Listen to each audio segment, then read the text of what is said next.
Shambulio la anga lililofanywa na Israel limeharibu vibaya moja ya hospitali chache ambazo zilikuwa zinatoa huduma ukanda wa Gaza.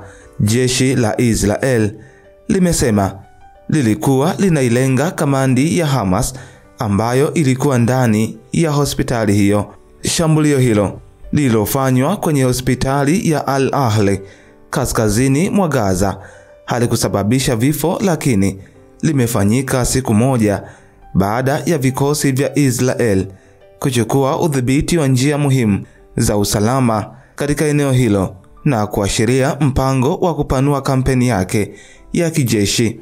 Aidha, Qatar ambayo ilisimamia usitishwaji wa mapigano ambao haukufanikiwa imelaani vikali shambulio hilo, ikilitaja kama uhalifu wa kinyama dhidi ya raia wasio na silaha.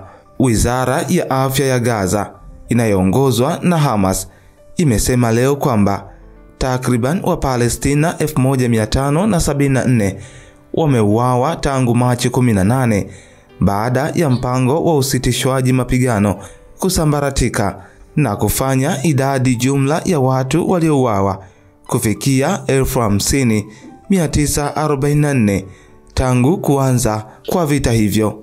Kwa mujibu wa ripoti mbalimbali zinasema kuwa mapigano hayo yamesababisha vifo vya Wapalestina zaidi ya 50,000, huku wengi wao wakiwa ni wanawake na watoto, ambapo mwezi Disemba mwaka jana vifo zaidi ya 45,000 viliripotiwa na Wizara ya Afya ya ukanda wa Gaza ambayo ipo chini ya Hamas. Kumekuwa na makubaliano kadhaa ya kusitisha mapigano katika mzozo wa Gaza tangu ulipoanza mnamo Oktoba 7 mwaka 2023, ambapo mnamo Januari 2025 baada ya takriban siku 470 za mapigano, makubaliano ya kudumu ya kusitisha mapigano yalitangazwa.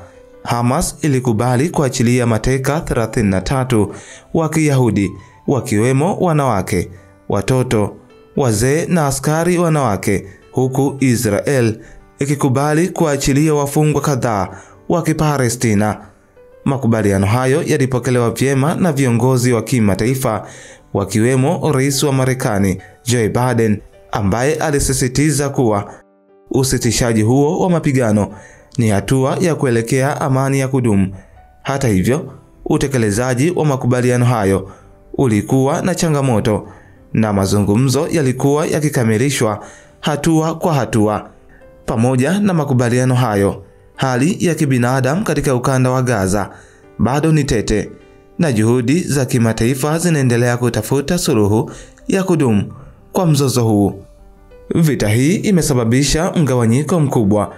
Nchi za Magharibi kama Marekani, Uingereza na Ujerumani zimekuwa zikiunga mkono haki ya Israel ya kujilinda, hasa baada ya mashambulizi ya Hamas ya tarehe 7 Oktoba mwaka 2023. Hata hivyo, idadi kubwa ya vifo vya raia wa Gaza imepelekea kukosolewa kwao vikali na wananchi wao. Nchi za Kiarabu na Waislamu kama Uturuki, Iran na Qatar zimekuwa mstari wa mbele kulaani mashambulizi ya Israel na kuunga mkono wa Palestina. Wakati huo, Iran imekuwa ikisaidia makundi kama Hamas na Hezbollah, jambo lililoongeza mvutano wa kikanda.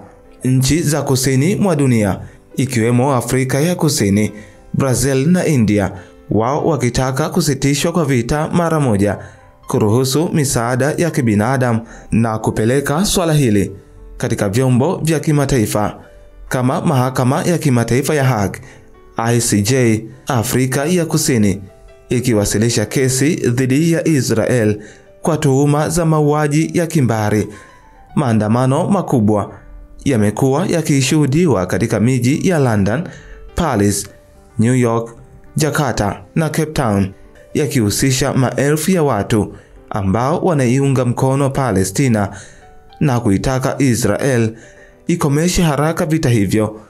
Vyuo vikuu hasa vya Marekani na Ulaya vimekuwa maeneo ya moto, wa maandamano na baadhi ya wanafunzi na walimu kufukuzwa ama kukamatwa.